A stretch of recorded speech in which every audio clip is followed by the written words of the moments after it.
Ça, tu le fais très bien, ça. Ça, j'ai remarqué déjà. On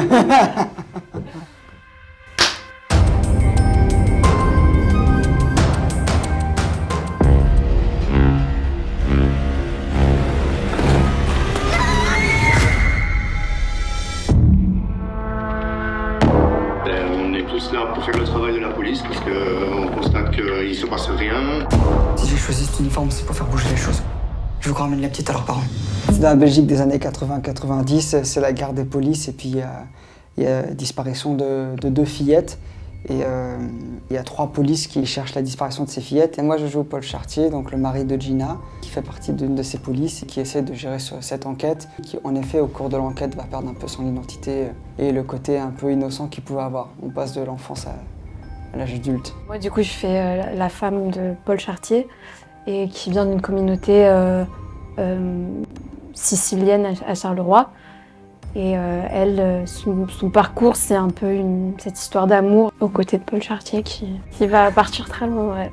Marcel de Dieu, c'est lui? Il a déjà été condamné pour viol sur mineur. J'ai monté personnellement une opération pour en avoir le cœur net. L'opération Mal d'Aurore. T'as rien entendu? Je me suis toujours posé la question de la culpabilité du maréchal des logis Michaud, le vrai, qui est descendu dans la cave et qui a entendu les gamines, qui a dit « taisez-vous » plusieurs fois. Et on lui dit « non, non, c'est les enfants de Dutroux qui jouent en haut ». Je me suis toujours demandé comment tu vis avec la culpabilité de ça. Dans cette histoire-là, il y a 2 questions qui ont irrigué absolument tout le film, c'est la question de la justice et la question du mal. Et la question de la justice, c'est que peut faire un honnête homme dans une société où la justice dévisse. Et la question du mal, c'est qu'est-ce que c'est le mal en fait? Quelle forme il prend? Est-ce que c'est 3 mecs dans une cave qui font des atrocités à des gamines, ou est-ce que c'est la guerre des polices, la rétention d'informations, la corruption? Et c'est donc 2 questions un peu métaphysiques que j'ai essayé de retranscrire organiquement et viscéralement dans le corps de Paul Chartier. C'est de le mettre à l'intersection de ces 2 questions et de le voir même lutter moralement et vieillir physiquement à l'image. Moi, j'ai voulu faire un film avec la foi des outils du cinéma et de le composer comme une espèce de tragédie pour pouvoir permettre une catharsis et en tout cas de permettre de rendre à une population un peu d'intégrité et de fierté, quoi. La Belgique n'a pas... on n'est pas spécialement champion du monde de l'affaire criminelle, hein, mais l'affaire Dutroux a contracté énormément de mépris. Aussi parce que c'était une population très fragilisée. Donc c'est aussi contribué à ma volonté de faire le film. Tu dors pas, tu manges pas, Paul, tu peux rien faire. Je vous parle d'un trafic de pédophiles dont on connaît même pas l'ampleur. Sors plus là, c'est terminé Chartier là. Non, mais non. Moi j'avais 20 ans quand la grande affaire a déboulé. On a tous été très stupéfaits. Je m'apprêtais à rentrer dans ma vie d'adulte en fait. Et donc souvent à 20 ans on voit le monde un peu de manière un peu binaire. Il y a le blanc, il y a le noir. Et il n'y a pas beaucoup de nuanciers. Et je pense que le spectacle qui nous a été donné de voir à l'époque, sur les conséquences des retrouvailles des gamines mortes et tout ce qui a suivi. En Belgique, il y avait une commission d'enquête qui était diffusée à la RTBF. Et on voyait en fait le spectacle affligeant du dysfonctionnement, de la corruption, du mensonge. Et c'était comme une espèce de honte terrible. On se disait, mais... Je me souviens qu'on était tous très affectés. Et donc déjà à l'époque je me disais que ça ferait un film incroyable, qu'il y aurait moyen de faire un film incroyable.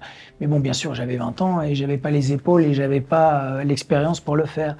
Et ça m'a toujours un peu accompagné. Je me suis toujours dit qu'il y avait moyen de probablement faire quelque chose d'intéressant autour de cette histoire, à condition bien sûr de trouver le bon axe, le bon point de vue.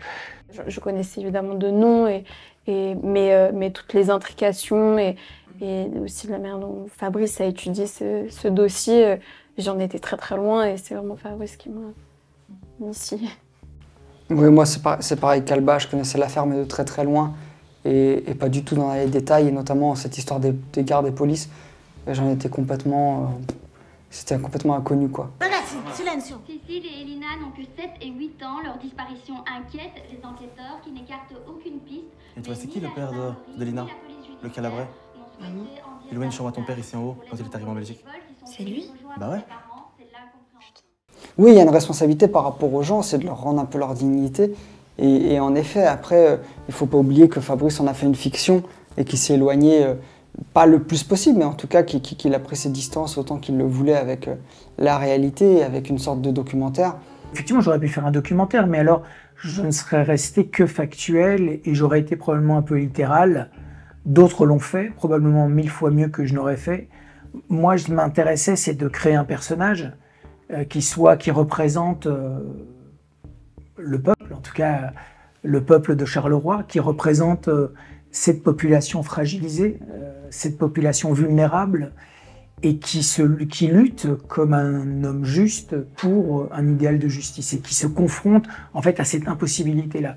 Donc si vous voulez, c'est un mouvement entre la grande et la petite histoire, entre les faits et la fiction, entre les faits et la dramaturgie, et tout ça s'irrigue. Mais ce qui est certain, c'est qu'on a fait un travail de journalisme incroyable préalablement.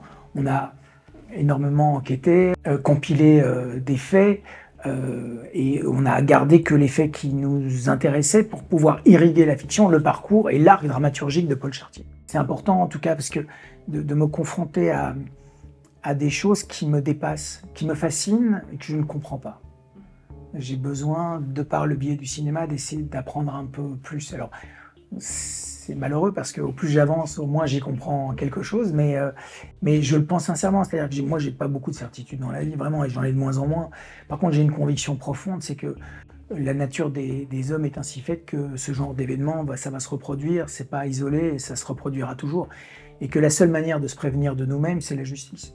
Et à partir du moment où il n'y a pas de justice, ou une justice corrompue, eh ben, je mets Paul Chartier dans cette problématique-là. Que peut-il faire? Parce que c'est pas un Vigilante, c'est pas un film de vengeance. C'est un film d'un homme juste qui est confronté à une impossibilité, à une impuissance. T'es flic, tu peux rien en faire.